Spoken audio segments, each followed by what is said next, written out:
Hey guys, it's Glizzy here, and in today's Destiny 2 video, we're going to be checking out the best builds for completing the Seraph Tower public event. So I put together 3 builds, one for each class, catered to the Seraph Tower public event.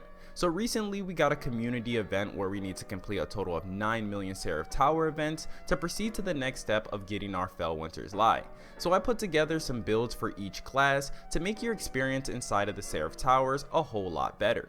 So for our first class here, we have the Hunter class, and this build is going to be more tailored towards killing yellow bars. This build is really good at defeating yellow bars and tough enemies, so definitely make sure you bring this build into the Seraph Towers with you so you can defeat those yellow bars. We all know that those yellow bars can sabotage an entire run by sitting on the plates and just making sure we can't get enough balls to throw. So defeating those yellow bars is a huge requirement for completing this event, so you definitely need somebody who's going to be catered towards just going after those yellow bars, because it can sabotage your whole entire event. So this is where this build comes in handy. This build is completely centered around killing those yellow bars. So the key to getting this build to work is having a really good sword. Something like the Gold Tusk is a great option to go with. If you don't have the Gold Tusk on hand, then the Black Talon is an amazing second option to use. Both of these swords are amazing at putting out high DPS, and high DPS is what you're going to need to tank down those yellow bars. So definitely make sure you go with a reliable sword.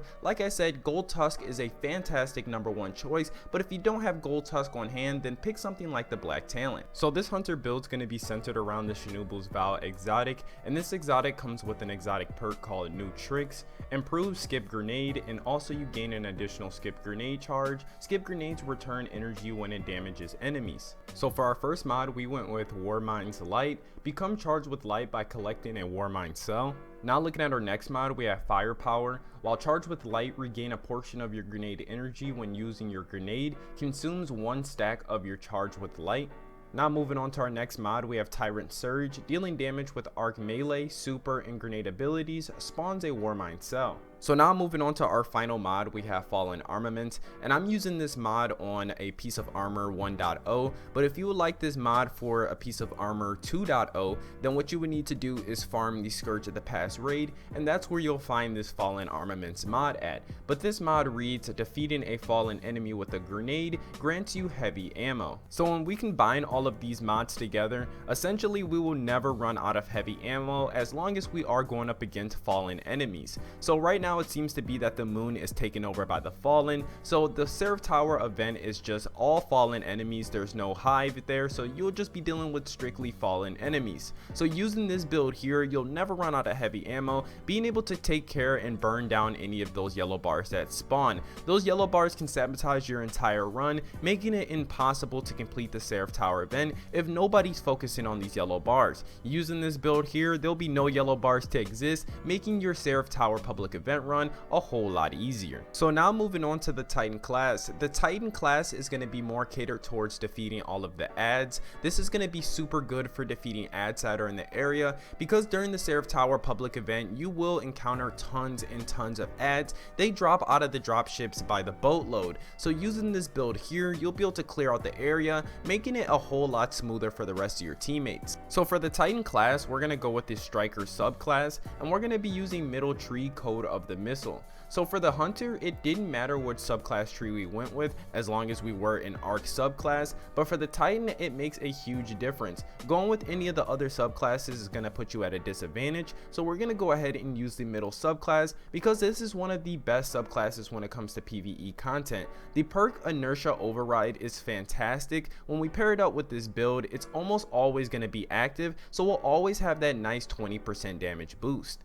So for our exotic weapon, we're going to go with the Monte Carlo, and the Monte Carlo is a Titan's favorite exotic. It gives you the chance to punch more. So the Monte Carlo comes with an exotic perk called Monte Carlo Method. Dealing damage with this weapon reduces your melee cooldown and grants you a chance to fully recharge your melee ability with each kill. So this Titan build is going to be centered around the insurmountable Skull Fort, and this exotic comes with an exotic perk called Transfusion Matrix. Kills with arc melee abilities trigger health regeneration and restore melee energy.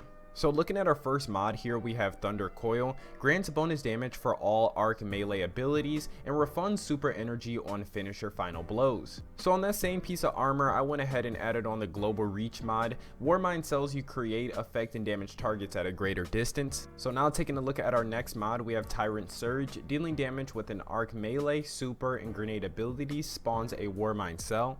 So now moving on to our next mod, we have Rage of the Warmind, adds an additional solar damage to the explosion of Warmind cells. And for our final mod, we went with Wrath of Rasputin, solar splash damage final blows have a chance to create Warmind cells. So using this build, I had a fantastic experience inside of the Seraph Tower public event. Being able to hold down a plate by yourself feels amazing. I was able to hold down multiple plates by myself while using this build. Because of inertia override was always procced, you're always able to ballistic slam. It's just an amazing all-around build when it comes to clearing ads. Honest to God, this might be the best ad clearing build in the game right now when it comes to clearing ads. So using this in Seraph Towers is only going to put you at an advantage. So now moving on to our final build, we have the Warlock class, and this build's going to be tailored towards a support role. So we're going to be playing a support role, so we're going to be that unsung hero on the battlefield, but without somebody playing this support role, it's going to make completing these Seraph Tower public events a whole lot harder. So you're going to need at least one person running this support role to make your experience inside of Seraph Towers a whole lot better. So for this build, we're going to be using the Dawnblade subclass, and we're going to be using Bottom Tree Attunement of Flame. Attunement of Flame comes with a unique perk called Everlasting Fire. Killing an enemy with Daybreak extends its duration, so all of this is going to work hand in hand, making this a fantastic support build. So for our exotic weapon, we went with the Tractor Cannon. Tractor Cannon is really good for debuffing the objective. You can actually debuff the objective so you can throw less balls at it, so you can actually complete it a whole lot faster. So having Tractor Cannon is almost a must when completing the Seraph Tower events because it makes completing them a whole lot easier. So this build is going to be centered around the Prometheum Spur exotic. This exotic has an exotic perk on it called Ambers of Light. While Daybreak is active, defeating combatants or guardians creates a healing and empowering rift at their location. So looking at our first mod, we have Light from Darkness. Become charged with light by rapidly defeating multiple enemies near a Warmind cell using weapons or abilities. So now moving on to our next mod, we have High Energy Fire. While charged with light, gain a bonus to weapon damage, and each defeated combatant consumes one stack of your charge with light. So here we have Fire Team Medic. Destroying a Warmind cell creates a burst of healing for you and your allies. And for our final mod, we have Wrath of Rasputin. Solar splash damage final blows have a chance to create Warmind cells. So pairing a Wrath of Rasputin with the Oxygen SR3, there's a lot of fun you can have, and you can create a lot of Warmind cells. With the Mega Nera perk, it makes spawning Warmind cells really easy. Because of its large blast radius on this weapon, it makes getting Dragonfly kills really easy, making the Wrath of Rasputin mod proc a whole lot.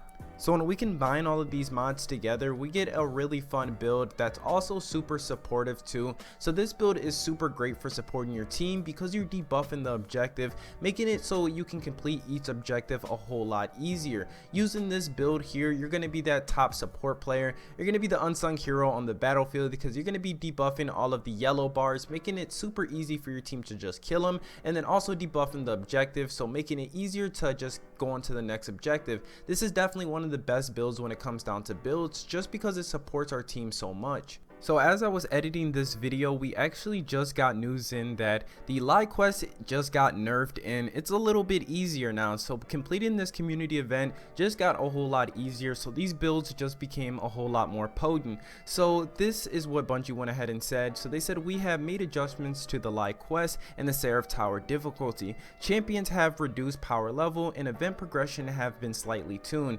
Effective immediately, quest progressions have been given 5 times multipliers and will increase to 10 times on the weekends. So this is great to hear because of the previous progression we were making on the event. It looked like we weren't going to be able to complete the event in this current season, but now with Bungie giving it this slight nerf, it makes completing this event a whole lot easier. And now I'm looking around Monday to Tuesday is when this event is actually going to come to an end. So I'm excited to see what the end is going to be, and also getting that Fellwinter's Lie. Oh, that sweet loot, it's going to be so great. But yeah, if you guys did enjoy this Destiny 2 video, please be sure to let me know by slamming that thumbs up button, and don't forget to subscribe for more. And I've been your boy T Glizzy. You guys have been my awesome viewers, and I'll see you guys in another. Peace.